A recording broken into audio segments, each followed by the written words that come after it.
ओम श्री गणेशाय नमः। ओम नमो भगवते वासुदेवाय। आज हम पौष मास की कथा में भागवत पुराण की कथा शुरू करेंगे। कहते हैं कि भागवत पुराण श्री कृष्ण जी संयम वास करते हैं। भागवत पुराण पढ़ने और सुनने से मोक्ष की प्राप्ति होती है। सबसे पहले हम जानते हैं कि भागवत पुराण सबसे पहले किसने सुना और किसने सुनाया। पौराणिक कथाओं के अनुसार श्रृंगी अपने पिता ऋषि शमीक के आश्रम में अन्य ऋषि कुमारों के साथ रहकर अध्ययन कर रहे थे। एक दिन की बात है कि सब विद्यार्थी जंगल गए हुए थे और आश्रम में शमीक ऋषि समाधि में अकेले बैठे हुए थे। तभी अचानक वहां प्यास से व्याकुल राजा परीक्षित पहुंचे। वो प्यास से बहुत व्याकुल थे और आश्रम में पानी खोजने लगे। जब उन्होंने कहीं से पानी नहीं पीना तो उन्होंने समाधि में बैठे शमीक ऋषि को प्रणाम कर विनम्रता से कहा, मुझे प्यास लगी है, कृपया मुझे पानी दीजिए। राजा के 2-3 बार कहने पर भी ऋषि ने उन्हें कोई जवाब नहीं दिया। उन्हें बहुत बुरा लगा और तो और उन्हें लगा कि ऋषि ध्यान का ढोंग कर रहे हैं। क्रोध में आकर राजा परीक्षित ने एक मरा हुआ सांप उठाकर ऋषि के गले में डाल दिया और वहां से चले गए। परंतु उन्हें आश्रम से जाते हुए एक ऋषि कुमार ने देख लिया और जाकर श्रृंगी को इसके बारे में खबर दी। सभी राजा के स्वागत के लिए आश्रम पहुंचे, परंतु जब तक सब पहुंचे राजा वहां से जा चुके थे और ध्यान में बैठे शमीक ऋषि के गले में मरा सांप पड़ा था। यह देखकर ऋषि श्रृंगी को बहुत क्रोध आया और उन्होंने हाथ में पानी लेकर परीक्षित को शाप दे दिया कि मेरे पिता का अपमान करने वाला राजा परीक्षित की मृत्यु आज से 7वें दिन नागराज तक्षक के काटने से होगी। इसके बाद ऋषि कुमारों ने ऋषि शमीक के गले से सांप निकाला, जिस बीच शमीक की समाधि टूट गई। शमीक ऋषि ने पूछा, क्या बात है? तब श्रृंगी ने सारी बात बताई। शमीक बोले, बेटा, राजा परीक्षित के साधारण अपराध के लिए तुमने जो सर्प दंश से मृत्यु का भयंकर शाप दे दिया, यह बहुत बुरा हुआ। हमें यह शोभा नहीं देता। इसका मतलब ये है कि अभी तुझे ज्ञान प्राप्त नहीं हुआ। अब तू भगवान की शरण में जा और अपने अपराध की क्षमा मांग। राजा परीक्षित को राजभवन पहुंचते पहुंचते अपनी गलती का एहसास हो चुका था। थोड़ी देर बाद शमीक ऋषि का एक शिष्य राजा परीक्षित के पास पहुंचा। उसने कहा, राजा, ब्राह्मण समाधि में लीन शमीक ऋषि की ओर से आपका उचित सत्कार नहीं हो पाया, जिसका उन्होंने बहुत दुख है। किंतु आपने बिना सोचे समझे जो मरे सांप उनके गले में डाल दिया था, इस कारण उनके पुत्र श्रृंगी ने आपको आज से 7वें दिन सांप काटने से मृत्यु का शाप दे दिया, जो असत्य नहीं होगा। इसीलिए आप मेरी बात माने तो 7 दिन तक अपना पूरे समय ईश्वर चिंतन में, ताकि आपको मोक्ष मिल सके। जय सुनकर राजा को संतोष हुआ कि मेरे द्वारा हुआ अपराध के लिए मुझे उचित दंड मिला। इसके बाद राजा परीक्षित व्यास पुत्र शुकदेव मुनि के पास पहुंचे और उन्हें भागवत कथा सुनाने के लिए कहा। शुकदेव जी ने परीक्षित को 7 दिन भागवत कथा सुनाई। कहा जाता है कि तभी से भागवत सप्ताह सुनने की परंपरा शुरू हुई। आइए सुनते हैं श्रीमद् भागवत महात्म। बोली कृष्ण भगवान की जय। प्रथम अध्याय, भक्ति ज्ञान एवं प्राज्ञा की कथा। एक बार नैमिषारण्य में शौनकादि 88 सहस्त्र ऋषियों ने श्री सूत जी से निवेदन किया कि हे सूत जी महाराज, इस कलिकाल में अंधिकाश प्राणी अज्ञानवश सांसारिक प्रपंचों में फंसकर माया मोह में ग्रसित है और अनैतिक कार्यों में लिप्त होकर राक्षसों के समान आचरण करते हैं, जिससे वह 8 पहर दुखी एवं असंतुष्ट रहते हैं। हम लोगों की इच्छा है कि उनके आधार हेतु आप किसी ऐसे भागवत चरित्र का वर्णन करें जो भक्ति ज्ञान एवं वैराग्य से ओतप्रोत हो और भागवत भक्ति की प्राप्ति में सहायक हो। कृपया यह भी बताइए कि हरि के भक्त इस माया जाल से किस प्रकार मुक्त हो सकते हैं, इस कर्म बंधन से जीव किस प्रकार छूट सकता है और भगवान श्री कृष्ण की प्राप्ति किस प्रकार हो सकती है। शौनकादि ऋषियों के ऐसे लोग हितकारी वचन सुनकर सूत जी बोले, हे शौनक जी, मैं आप सब ऋषि को वह उत्तम उपाय बतलाता हूँ जो जीवन मरण के व्यय को दूर करता है और भगवान की भक्ति को बढ़ाकर उनको प्राप्त कराता है। आप सब लोग सावधानी से ध्यान पूर्वक सुनो। कल युग के आदि में श्री शुकदेव जी ने राजा परीक्षित को श्री मद्भागवत शास्त्र सुनाया था। उससे बढ़कर मन को शुद्ध करने वाला भगवान के उत्तम चरित्र का रसामृत पिलाने वाला और कोई दूसरा शास्त्र नहीं है। इसीलिए मैं उसी उत्तम शास्त्र का वर्णन आप सब ऋषियों के सम्मुख करता हूँ। जय श्रीमद् भागवत की कथा देवताओं को भी अति दुर्लभ है। हे ऋषियों, श्रीमद् भागवत की कथा सुनने से राजा परीक्षित कर्म बंधन से मुक्त हो गए। यह बात जानकर ब्रह्मा जी को बड़ा अचंबा हुआ और उन्होंने सत्यलोक में तोड़ा से भागवत भक्ति के सब साधनों को तोड़ा, किंतु सब साधन श्रीमद् भागवत की अपेक्षा हल्के रहे। यदि श्रीमद् भागवत का पारायण सप्ताह विधि से किया जावे तो यह अवश्य मोक्ष देता है। प्राचीन काल में इस कथामृत को सनकादि ऋषियों ने श्री नारद जी से कहा था। शौनक जी बोले, हे सूत जी, नारद जी तो सदा इस माया जाल से दूर रहते हैं और एक घड़ी से अधिक एक स्थान पर नहीं ठहरते। तब सनकादि ऋषियों ने यह श्रीमद् भागवत नारद जी को किस प्रकार सुनाई। सूत जी बोले, हे शौनक जी, श्री सुखदेव जी ने मुझे अपने परम भक्त समझकर यह कथा एकांत में सुनाई थी। एक समय सनकादि ऋषिगण सत्संग के हेतु बद्रीवाणी की विशालपुरी में पधारे। वहां उनकी भेंट नारद जी से हुई। उस समय नारद जी की शोक और चिंता युक्त दशा देखकर सनकादि ने पूछा, हे नारद, आप किधर से आ रहे हैं और कहाँ को जा रहे हो? आपकी यह बेचैनी और चिंतित दशा क्यों है? आप तो वीतराग और जीवन मरण से मुक्त हैं, फिर आपकी यह दशा क्यों है? कृपा करके हमें इसका भेद कहिए। नारद जी बोले, हे मुनिवरों, मृत्यु लोक जीवधारियों का कर्म स्थान है। मैं इस मनुष्य लोक को सर्वोत्तम समझकर इधर आया था। मैंने अनेकों तीर्थ स्थान प्रयाग, काशी, नासिक, हरिद्वार, पुष्कर, जगन्नाथपुरी आदि में परिभ्रमण किया, किंतु मुझे शांति कहीं भी नहीं मिली। सर्वत्र कलियुग ने अपना अधिकार जमा लिया। चारों ओर अधर्म छा रहा है। दया, धर्म, दान, जप तप कुछ भी कहीं नहीं दिख पड़ा। मनुष्य निस्दिन विषय भोगों में लिप्त रहकर उदर पालन करते हैं।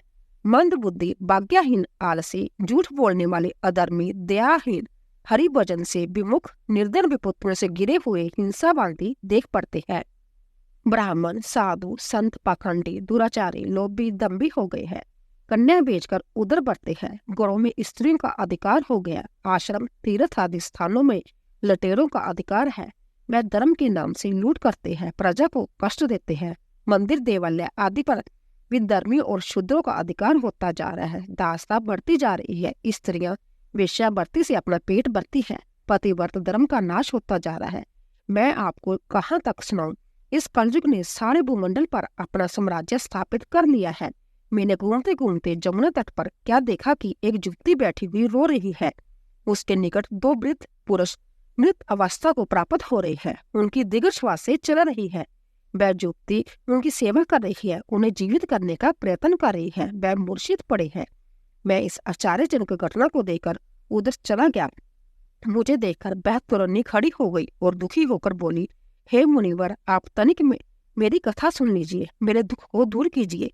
साधु संतों के दर्शन तो संसारिक पापों को दूर करते हैं।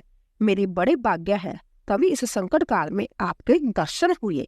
नारद जी बोले, हे मुनियों, मैंने उस युवती से पूछा कि तुम कौन हो? यह दोनों पुरुष जो तुम्हारे सामने पड़े हैं कौन है? तुम्हारी सेवा करने वाली यह समस्त स्त्रियां जो तुम्हें घेरे बैठी है कौन है? तब वह तौरनी बोली, हे मुनिवर, मैं भक्ति हूँ। यह दोनों पुरुष ज्ञान और वैराग्य मेरे पुत्र है। यह जो युवतियां मेरी सेवा कर रही है गंगा आदि नदियां हैं। इस कलयुग के प्रभाव से मेरे पुत्रों की यह दशा हुई है। हे मुनिवर, मेरा जन्म द्रविड़ देश में हुआ और कर्नाटक देश में युवावस्था को प्राप्त हुई। मेरा सत्कार महाराष्ट्र प्रांत में अधिक हुआ, लेकिन गुजरात प्रांत में आते ही मुझे वृद्ध अवस्था ने घेर लिया। अब मैं जहाँ वृंदावन में आई हूँ, मैं तो जहाँ तरुणी हो गई, किंतु मेरे दोनों पुत्र अब भी वृद्ध है।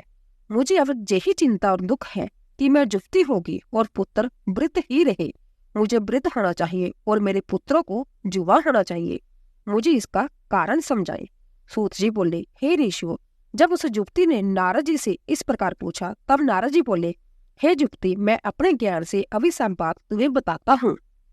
नारद जी बोले, हे साध्वी, तू ध्यान पूर्वक सुन। इस कलयुग के प्रभाव से मनुष्य पापी, पखंडी, अज्ञानी, भक्तिहीन हो गया है।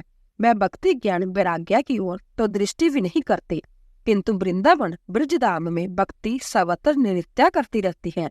धन्य है जय गोलोक धाम। इसी कारण तू युवती होगी, किंतु तेरे पुत्र अब भी सुसुप्त दशा में है।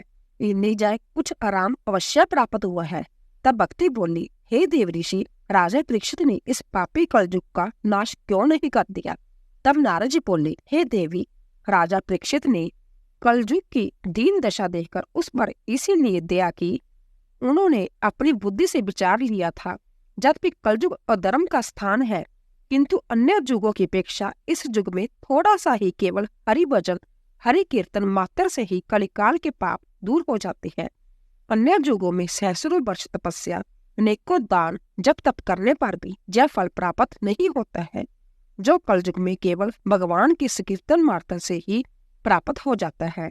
इसी विचार को करके राजा परीक्षित ने इस कलयुग को नष्ट नहीं किया था। तब नारद जी के वचन सुनकर भक्ति ने कहा, हे देव ऋषि, आपके स्वभाव से प्रहलाद ने अपूर्व भक्ति पाई और आप ही के प्रभाव से ध्रुव ने अटल भक्ति प्राप्त की। हे मुनि श्रेष्ठ, आपके दर्शनों से मुझे भी अपूर्व आनंद प्राप्त हुआ। आप ब्रह्मा जी के पुत्र हैं, मैं आपको साष्टांग प्रणाम करती हूँ। दूसरा अध्याय, नारद जी द्वारा भक्ति ज्ञान वैराग्य के दुख को दूर करने का प्रयत्न करना। नारद जी बोले, हे देवी, तू दुखी ना हो, भगवान श्री कृष्ण को तू अति प्रिय है, उन्हीं का ध्यान कर वह तेरे दुख को अवश्य दूर करेंगे। उन्होंने सदा ही अपने भक्तों के कष्ट दूर किए हैं। वह कौरव सभा में द्रौपदी की रक्षा की थी, अपने भक्त अम्बरीश की रक्षा की थी। तू तो उन्हें प्राणों से भी प्यारी है। तेरे बुलाने पर तो वह पापियों से भी पापियों को जहाँ शीघ्र चले आते हैं। सतयुग, त्रेता युग, द्वापर युग, इन तीनों में तो ज्ञान वैराग्य मुक्ति देने के पाए थे, किंतु इस कलयुग में तो केवल भक्ति मोक्ष को देने वाली है। एक समय तूने भगवान से पूछा था कि मैं क्या कार्य करूं, तब भगवान ने तुझसे यही कहा था कि तू भक्त जनों को पुष्टि प्रदान कर उन्हें शक्तिशाली बना। तब तुझे ज्ञान वैराग्य, दो पुत्र और मुक्ति दासी प्राप्त हुई। तेरा असली स्वरूप वैकुंठ धाम में भक्तों का पोषण करना है। इस मनुष्य लोक में तो केवल छाया रूप में रहती है। हे भक्ति, तू सतयुग, त्रेता, द्वापर, इन तीनों में बड़े सम्मान से रही, किंतु कलयुग में तेरी सेविका मुक्ति क्षीण हो गई और वैकुंठ धाम को पधार गई। इस मनुष्य लोक में तेरे बुलाने पर भी वह आती है और पुण्य चली जाती है। जहाँ ज्ञान वैराग्य तेरे दोनों पुत्र सदा तेरे साथ रहते हैं, किंतु कलयुग में इनका सम्मान न होने के कारण यह वृद्धावस्था को प्राप्त होगी। किंतु तू चिंता न कर, मैं इन तेरे दोनों पुत्रों को पुण्य सजग कर दूंगा और तेरा प्रत्येक मनुष्य के हृदय में निवास करा दूंगा। मैं हरि भक्त ना कहूँ जो ज्ञान वैराग्य और भक्ति को घर घर में और प्रत्येक मनुष्य के हृदय में स्थापित ना करूँ। कलयुग में केवल भक्ति ही सार है। भक्ति के बाद से भगवान श्री कृष्ण संभय बताते हैं और वह भक्ति के ही धाम में रहते हैं, अर्थात बस में रहते हैं। जो मनुष्य भक्ति का तिरस्कार करता है वह भगवान द्वारा नाश को प्राप्त होता है। सूत जी बोले, हे शौनक जी, नारद जी के इस प्रकार उत्साहित करने पर भक्ति के संपूर्ण अंग बलिष्ठ हो गए और वह बोली, हे नारद जी, आप परम भक्त हैं और आप मुझसे अन्य भाव से प्रेम करते हैं, इसीलिए मैं सदा आप में निवास करूंगी। आपको त्याग कर अन्यत्र कहीं भी ना जाऊंगी। आपने मेरे कष्ट को कम किया है, अब कृपा कर मेरे इन पुत्रों को कष्टों को दूर करो। सूत जी बोले, हे शौनक जी, भक्ति के ऐसे करुणाजनक वचन सुनकर नारद जी को बड़ी दया आई और वह उसके पुत्र ज्ञान तथा वैराग्य को हिला हिलाकर सचेत करने लगे, किंतु वह सचेत न हुए। तब उन्होंने वेद वेदांत घोष किए और गीता के संपूर्ण अध्यायों का पाठ करके उन्हें सचेत किया। ज्ञान वैराग्य उठ तो बैठे, किंतु निद्रा जनित आलस्य के कारण जवाही लेने लगे। उनके केश बिल्कुल सफेद हो गए थे, शरीर जर्जित हो गया था। इस कारण वह दोनों फिर लड़खड़ा कर गिरने लगे। उन दोनों की यह दशा देखकर नारद जी को तो अधिक चिंता हुई और वह भगवान को याद करने लगे। उसी क्षण का आकाशवाणी हुई, हे नारद जी, आप दुखी ना हो, तुम्हारा प्रयत्न व्यर्थ न जाएगा। इस ज्ञान वैराग्य को पुण्य उजागर करने का उपाय संत शिरोमणि ऋषि लोग आपको बतावेंगे। उनकी बताई हुई विधि से कार्य करने पर यह दोनों ज्ञान वैराग्य जागृत होकर पुष्ट व बलिष्ठ हो जाएंगे। नारद जी आकाशवाणी के अर्थ को न समझ पाई और ज्ञान वैराग्य को वहीं छोड़कर वह चिंता कुल को होकर संत शिरोमणि की खोज में निकल पड़े। वह घूमते घूमते अनेकों ऋषियों से मिले, अनेकों तीर्थों में गए, किंतु उनके इस अर्थ को कोई न समझ सका। कोई संत कहने लगा, जब वेद दवनी, वेदांत कोश और गीता का पाठ से भी ज्ञान वैराग्य सचेत नहीं हुए तो तब इनका सचेत होना अति दुर्लभ है। कोई संत कहने लगे कि जब नारद जी जैसे परम ज्ञानी ब्रह्मा के पुत्र ही ज्ञान वैराग्य को जीवन दान न दे सके तो अन्य किसी में ऐसी सामर्थ्य नहीं है जो उन्हें सजग कर सके। नारद जी चिंताकुल होकर इसी प्रकार भ्रमण करने लगे और ज्ञान वैराग्य के कष्ट निवारण तप करने के लिए बद्रीवान में गई। वहां उन्हें संत शिरोमणि सनकादिक मुनि के दर्शन हुए। नारद जी कहने लगे, हे संत शिरोमणि, आज बड़े सौभाग्य का समय है जो मुझे आप लोगों के दर्शन हुए हैं। आप परम ज्ञानी पूर्वजों के पूर्वज ब्रह्मा के मानस पुत्र सदा 5 वर्ष की अवस्था में रहने वाले हो। आप लोग निरंतर हरि शरणम मूल मंत्र का जप करते रहते हो और बैकुंठ में निवास करते हो। हरि कीर्तन ही आपका मुख्य कर्म है। मैं अति दुखी हूँ, मुझे आकाशवाणी का अर्थ समझाने की कृपा कीजिए। आकाशवाणी में ज्ञान वैराग्य के उद्धार हेतु किस साधन को बताया गया है? सनकादि बोले, हे नारद जी, हम आपके कष्टों को अभी दूर करते हैं, आप प्रसन्न होकर सुनिए। प्राचीन ऋषियों ने ज्ञान वैराग्य और भक्ति के अनेकों साधन बताए हैं, किंतु वे अति कठिन है और स्वर्ग को देने वाले हैं, किंतु मोक्ष को देने वाले नहीं है। मोक्ष का देने वाला साधन जिसमें भगवान की प्राप्ति होती है वह अभी गुप्त है। आकाशवाणी ने जिस उत्तम कर्म का उपदेश किया था वह हम बताते हैं। द्रव्य जग, तपोजग, जगो जग और ज्ञान जग के 4 जग स्वर्ग को प्राप्त कराते हैं, किंतु विद्वानों के शब्दायिक रूपी ज्ञान जग को ही मोक्ष कर्म कहा है और वह है श्री भागवत का शब्दायिक, जिसका प्रायण श्री सुखदेव जी आदि ब्रह्म ज्ञानियों ने वर्णन किया है। उस शब्दाय से भक्ति, ज्ञान और वैराग्य को फल प्राप्त होगा और उनके सब कष्ट दूर हो जाएंगे। श्रीमद् भागवत की दवरी से कलिकाल के संपूर्ण पाप इस प्रकार दूर हो जाएंगे जैसे सिंह की गर्जना से वन्य पशु दूर हो जाते हैं। नारद जी कहने लगे, हे महात्मा, मैंने वेदों की दवनी, वेदांत घोष और गीता का पाठ करके उनको सचेत करने का अदोग किया, किंतु इतने पर भी भक्ति, ज्ञान और वैराग्य सचेत न हुए।